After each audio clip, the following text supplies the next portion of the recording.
কিছু টাকা আমাদের সারপ্লাস রয়ে গেছে এবং একজন হাজি কমপক্ষে ৫,৩১৫ টাকা ফেরত পাবেন, কমপক্ষে। সর্বোচ্চ ফেরত পাবেন ৫৩,৬৪২ টাকা এবং ৪,৯৭৮ জন হাজিকে, সরকারি হাজির সংখ্যা হতে ৫,০০০, এর মধ্যে ৪,৯৭৮ জন হাজিকে আমরা সর্বমোট ৮,২৮,৯০,১৮৩ টাকা ফেরত দেব। এই টাকা আমাদের হাতে আছে।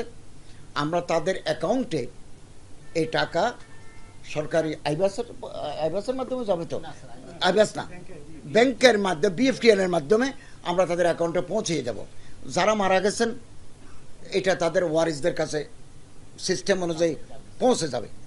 এবং এইরূপ টাকা পাঠাতে আমার মন্ত্রণালয় থেকে কোনো ফোন করা হয় না, কারো ডেবিট কার্ড ক্রেডিট কার্ডের নাম্বার চাওয়া হয় না, কিন্তু একটা চক্র প্রতি বছর মানুষের কাছে প্রতারণা করে টাকা নেয় যে হজের টাকা পাবেন, আপনি এই করেন সেই করেন, এটা করে, এটা প্রতারণা করে। আমরা বারবার এটা সতর্ক করেছি, আপনাদের মাধ্যমে আবারও আমরা সতর্ক করতে চাই।